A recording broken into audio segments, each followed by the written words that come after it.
Hello বন্ধুরা, good morning. কেমন আছো সবাই? আশা করছি সবাই অনেক অনেক ভালো আছো, আর আমরাও কিন্তু ভালো আছি। তো ভিডিওর প্রথমে সবাইকে জানাই দোল পূর্ণিমার অনেক অনেক শুভেচ্ছা আর ভালোবাসা।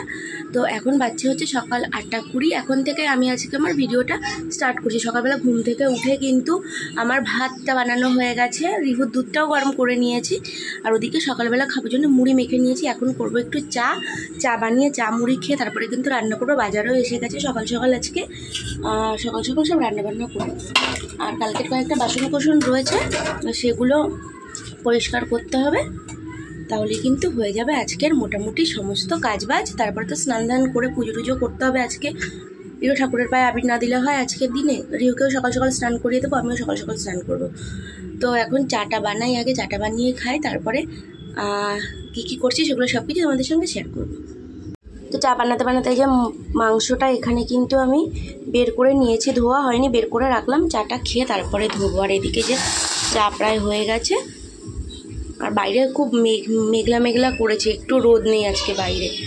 তো এই যে চাটা হোক, আমি চাটা ঢেলে নিই, চাটা খেয়ে তারপরে মাংসটা ধোবো। আর এদিকে কয়েকটা বাসন রয়েছে, কালকের বাসন অল্প কটা মেজেছি, সকালবেলা মেজে কাজ চালানোর মতন মেজেছি, আর এগুলো এখন মেজে নেবো, নিয়ে তারপরে কিন্তু দুপুরে রান্নাটা করব।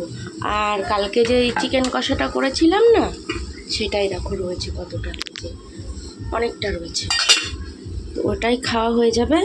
আর এদিকে যে রিহুর দুধ গরম রয়েছে, এখানে হাঁড়িতে ভাত রয়েছে, মানে সবই হয়ে গেছে সকাল সকাল। আর বিরিয়ানিটা যেন নষ্ট হয়ে গেছিলো একটা রাতে, আর আমরা খেতে পারিনি, রাতেরবেলায় দেখছি নষ্ট হয়ে গেছে। তো আমার চা হয়ে গেছে, চাটা নামিয়ে নেবো, নিয়ে তারপরে চাটা কিন্তু তাড়াতাড়ি করে খেয়ে নেবো। দেখো এই যে বসে পড়েছি মুড়ি নিয়ে। আজকে মুড়ি কিন্তু শসা, পেঁয়াজ, চানাচুর, ভুজিয়া সব কিছু দিয়ে মেখেছি। আর এদিকে যে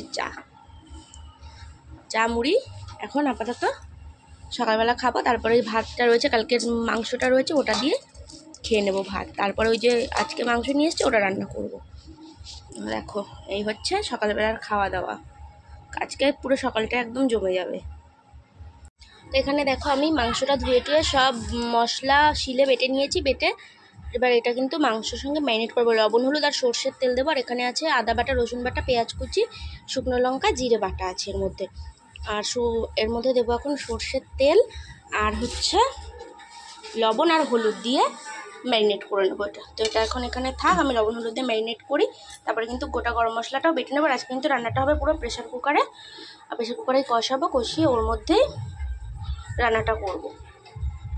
দেখো এই যে মাংসের মশলাটা মাখিয়ে নিয়েছি, আর এদিকে গরম মশলাটাও বেটে নিয়েছি, আর এখানে কিন্তু রান্না বসিয়ে দিয়েছি, মানে আলুটাও ভেজে নিচ্ছি। আলুতে কিন্তু আমি হলুদ মাখিয়ে নিয়েছি, লবণ মাখাইনি, হলুদটা মাখিয়েছি শুধু, এখানে কিন্তু ভেজে নিচ্ছি আলুটা।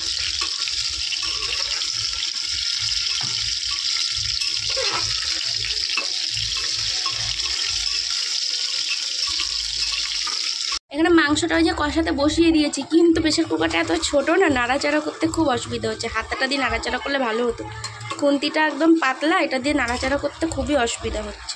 কিন্তু এটা সরু আছে বলে এটা দিয়ে নাড়াচাড়া করছি, কিন্তু দেখো তোমরা দেখে বুঝতে পারবে যে নাড়াচাড়া করতে কতটা অসুবিধা হচ্ছে।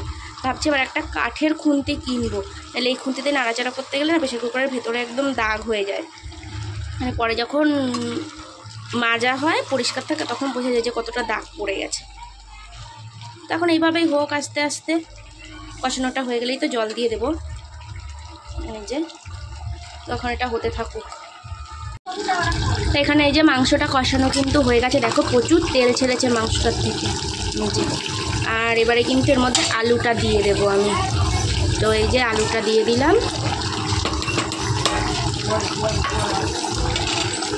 এই যে আলুটা দিয়ে দিলাম। এবার জল দিয়ে ঢাকনাটা দিয়ে দেবো, কি জানি কি হবে। হ্যাঁ, ফাঁকা তো একটু থাকবেই, অসুবিধা হবে না। এবার জলটা দিয়ে দেবো, ওই যেটাতে ম্যারিনেট করেছিলাম ওই গামলাটা ধুয়েই জলটা দিয়ে দেবো, দিয়ে ঢাকা দিয়ে দেবো। 6-7টা সিটি করলে বন্ধ করে দেবো। তো বাইরে রাস্তা দিয়ে সব বাচ্চাগুলো রং খেলতে খেলতে যাচ্ছে, দেখতে বেশ ভালোই লাগে। ছোটোবেলার কথাগুলো না মনে পড়ে যাচ্ছে। রিহু তো এই বছর অনেকটাই ছোটো, ওই জন্যে ওকে একটা পিচকারি এনে দিয়েছে ওর বাবা। তো ও তো আর খেলতে পারবে না, পরের বছর খেলবে। আর আবির এনে দিয়েছে অনেক। ভাবছি রান্নাটা হয়ে গেলে তারপরে বেরোবো, বাচ্চাগুলো যাচ্ছে, ওদেরকে একটু আবির মাখিয়ে দেবো। আমার ওদের দেখে না ছোটোবেলার কথা মনে পড়ে যাচ্ছে। মানে অনেক ছোটো থাকতে রং খেলেছি, তারপরে ওই ক্লাস 6 যখন, তখন থেকে পুরো বাদ দিয়ে দিয়েছি রং টং খেলা। আর আর বাবাও পছন্দ করতো না, ভয় দেখাতো চোখে যদি রং যায় চোখ খারাপ হয়ে যাবে। কি হ্যাঁ, তা ওরা এসে রিহুকে একটু আবির মাখিয়ে দিয়ে গেছিলো, আমি পরে মুছে টুছে দিয়েছি, কেননা ছোটো মানুষ যদি অ্যালার্জি বেরিয়ে যায় তো সেটা তো বলা যায় না, ওই জন্য বন্ধ করেছে। আর ওখানে তো বসিয়ে দিয়েছে ওই যে প্রেশার কুকারে, দেখো সিটি পড়লো বলে এখন। তো যাই, ওরা যখন যাবে রাস্তা দিয়ে আমি তখন একটা ভিডিও করবো। 2-3 বার এসছে আবৃত্তি, বলেছি রান্না করছি, রান্নাটা করে নিই তারপরে এসে দিস বলে ওরা চলে গেছে, আবার একটু পরেই চলে আসবে এখানে।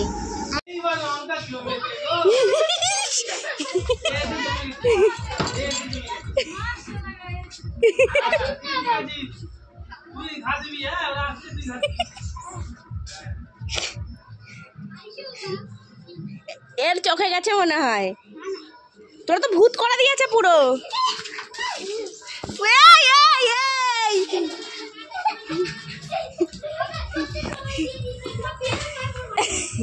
নাইটিটা নিয়ে যাই ঘরে।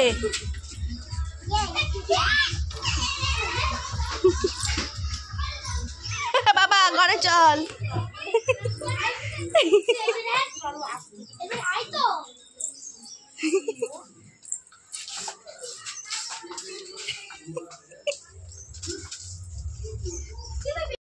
আমাদের খেলা টেলা প্রায় কমপ্লিট হয়ে গেছে, এখন এই বসে আছি রং টং মেখে ভূত হয়ে, ভূত না পেতনি হয়ে বসে আছে এক একজন। এই ও একটু কম, মানে আমি হচ্ছে সব থেকে বেশি, আমার মাথায় ইয়ে করলে 5 কিলো আবির বেরোবে আমার মাথার থেকে।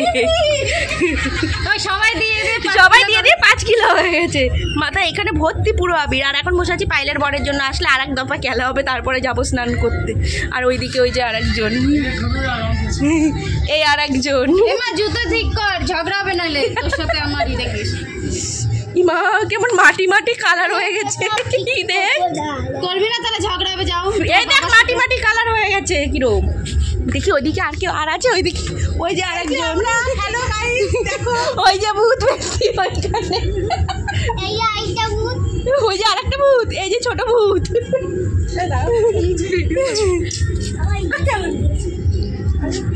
এই বিয়ের পরে এই বছর এই ফার্স্ট মানে 5 বছর পরে গিয়ে এই বছর রং খেললাম, রং না মানে আবির খেললাম। তো 5 বছরের আবির 1 বছরে আমায় মাখালো ওরা সব।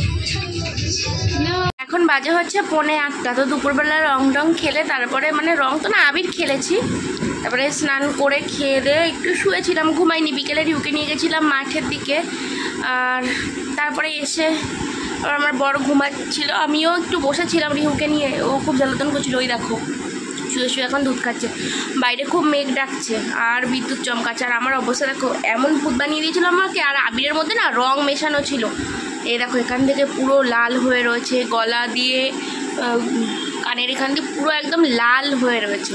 আর মাথায় তো অরেঞ্জ কালারের আবির দিয়েছিল, দেখো মাথাতেও আছে অল্প অল্প লাল, কিন্তু ধুয়ে ফেলেছি, শ্যাম্পু করে ফেলেছি, তো ওই জন্য অতটা নেই, অল্প আছে। আর সাবান, মুখেও সাবান দিয়েছি প্রচুর, 3-4 বার করে মুখে সাবান দিয়েছি, কিন্তু তাও দেখো নারকেল তেল দিয়ে ডলেছি, টিস্যু দিয়ে ডলেছি, তাও দেখো মুখের থেকে রংটাই ওঠে। কি আছে বাবা, আসো আসো আসো, এই নাও এটা পরে না জন্য, আসো আমার কাছে আসো আসো। দেখো তাও রং ওঠেনি।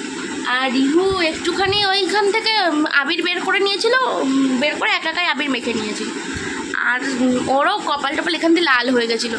আর দেখো জানলা দিয়ে দেখা গেল বাইরে যে বিদ্যুৎ চমকাচ্ছে। মেয়েকে বাবা টিভিটা বন্ধ করে দিই, একটা রিমোট কোথায় গেল, তো টিভিটা বন্ধ থাক, ফ্রিজেরও ইয়েটা খুলে দেবো, লাইনটা ওখান থেকে খুলে দেবো।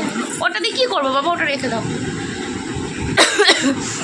তো সারাদিন যা গেল বাবা, আর আজকে মাংসটা এত বাজে হয়েছে না খেতে, প্রেশার কুকার রান্না করেছি তো এবার একদম গলে গেছে মাংসটা, কি বাজে খেতে হয়েছে। এমনিতে তো আমি খাই না, তারপরে অত বাজে হয়েছে। আজকে ভেবেছিলাম কালকে যে চিকেনটা ছিল সেটা দিয়ে খাবো, কিন্তু খেতে খেতে যে কি দুপুরবেলা ওটা নষ্ট হয়ে গেছে, বাধ্য হয়ে তারপরে আমার তো ওই খাসির মাংসটা দিয়ে খেতে হলো। অল্প করে 2 পিস নিয়েছিলাম, খেয়ে আমার এত শরীর খারাপ লাগছিলো, মানে বমি পাচ্ছিল, গা গোলাচ্ছিল। তারপরে দোকান থেকে গিয়ে কোল্ড ড্রিঙ্কস নিয়ে এলাম বিকেলবেলা, সন্ধ্যার একটু আগে গিয়ে কোল্ড ড্রিঙ্কস নিয়ে এলাম, তারপরে কোল্ড ড্রিঙ্কস খেলাম, তারপরে গিয়ে শরীরটা ঠিক হলো। আর ভাল লাগছে না আজকে, মানে ঘুমাইও নি দুপুরবেলা, ভেবেছি ঘুমাবো, মানে আমি ওখানে আবির টাবির খেলে ঘরে এসে স্নান করতে গেছি, রিহু তখন উঠে পড়েছে, মানে আমার তখন হাফ স্নান হয়েছে, শুনছি বাথরুম থেকে শুনছি যে রিহু কাঁদছে। তো কী আর করবো, ওকে ডেকে বললাম যে আমি ওখানে আছি, গিয়ে বাথরুমে দরজা পেটানো শুরু হয়ে গেছে। ওখানে খেলা করছিল একা, আমি তাড়াতাড়ি কোনো রকমে স্নান করে তারপরে বেরোলাম। ওই জন্য রং টংগুলো নাহলে আমি একদম ঘষে ঘষে তুলেই দিতাম রঙে। আজকে তো কালকে একদম তুলে দেবো ঘষে। দেখো কী বাজে লাগছে এখান থেকে পুরো ভর্তি। তো যাই হোক, ভিডিওটা আজকে আর বেশি বড় করবো না, আমার একটুও ভালো লাগছে না শরীরটা। তো ভিডিওটা এখানেই শেষ করবো। ভিডিওতে যদি কিছু ভালো লেগে থাকে অবশ্যই লাইক কমেন্ট শেয়ার করো। যারা যারা চ্যানেলের নতুন বন্ধু হচ্ছে তারা কিন্তু অবশ্যই আমার চ্যানেলটাকে সাবস্ক্রাইব করে দিও। তো আজকের মতন টাটা, কালকে আবার দেখা হবে নতুন ভিডিওতে। পাকা টাটা করো, কিসি দাও।